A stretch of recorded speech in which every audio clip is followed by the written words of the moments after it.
La bienveillance hypocrite, il est temps d'arrêter.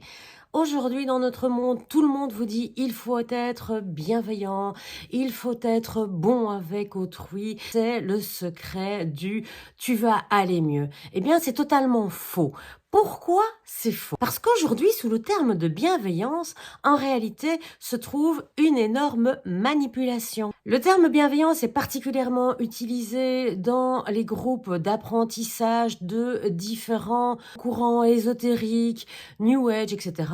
Il se trouve dans plusieurs mondes et on vous dit que pour évoluer, il faut commencer par être bienveillant. Alors oui, je suis assez d'accord, la bienveillance, à la base, c'est une bonne chose. Sauf qu'aujourd'hui, on vous dit que vous devez être bienveillant envers tout le monde et que si vous osez critiquer, si vous osez avoir une opinion différente dans le groupe, eh bien, vous n'êtes pas lu. Eh bien, vous n'êtes plus dans cette bienveillance. Mais pourquoi?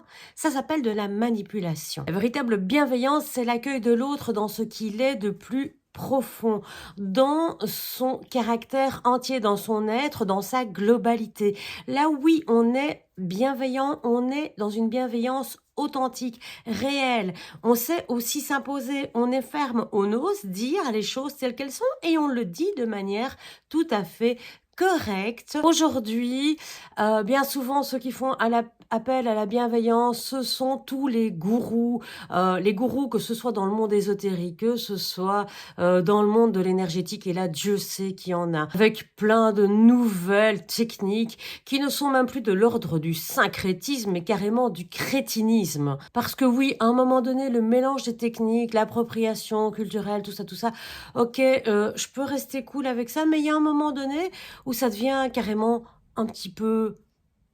Alors, je vais pas dire le mot que je pense, je vais dire too much. La bienveillance, c'est quoi? C'est de la tiédeur, c'est ne plus oser dire qui l'on est, c'est donc ne plus oser s'affirmer, c'est manquer d'estime de soi. C'est du mensonge, absolument tout l'inverse de la bienveillance.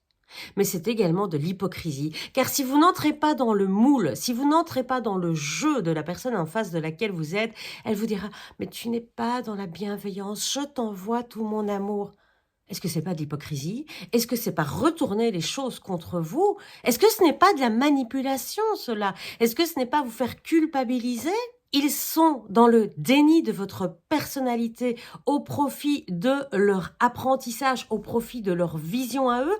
Et si vous ne pensez pas comme eux, vous êtes différent. Est-ce que c'est pas sectaire, ça? C'est même pire que sectaire, c'est de la perversion. Alors, la plupart du temps, les gens qui vont trouver ces personnes qui veulent apprendre, qui veulent évoluer, qui veulent changer le monde, eh bien, généralement, ce sont des gens qui ont déjà un problème d'estime de soi. Ce sont des gens qui ont un problème de confiance. Ce sont des gens qui sont dans le mal-être ou qui sont dans le burn-out, qui ont besoin qu'on les aide à remonter la pente, qu'on les retire vers le haut.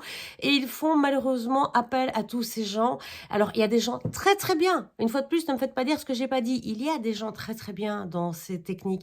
Mais il y a tellement de charlatanisme que vraiment, je le redis, hein, parce que on a mis en cause un petit peu ma façon de penser, ma façon de voir, ma façon de faire des vidéos. Alors j'assume 100% ce que je dis et clairement, je suis pas là pour vous donner des leçons, je suis là pour vous faire réfléchir. Je vous dis pas comment penser, je vous dis juste attention, mais réfléchissez. Est-ce que c'est logique? Pour en revenir à ces personnes qui ont été écrasées par la société, ces personnes qui se sont perdues en chemin ou qui ont été détruites par les autres ou par le monde dans lequel elles ne se retrouvent plus.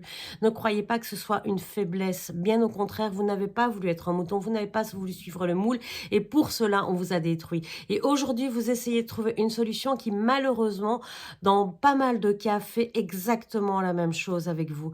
Vous espériez retrouver de la confiance et de l'estime en vous. C'est également retrouver un peu de reconnaissance à travers des gens qui sont comme vous, qui puissent vous comprendre, qui puissent vous aider. Vous avez accepté de jouer le jeu et de rentrer dans ce moule, dans ce monde de l'énergétique en pensant qu'il allait vous remettre sur les rails, sur la voie de votre vie et vous aider à trouver votre chemin parce que c'est bien souvent la promesse qui vous est faite. Et au final, on vous a demandé la même chose que dans l'autre monde. On vous a demandé de jouer le jeu, on vous a demandé d'être impeccable, d'être parfait, d'être bienveillant avec tout le monde et d'accepter tout le monde. Ce n'est pas possible, on ne peut pas accepter tout le monde.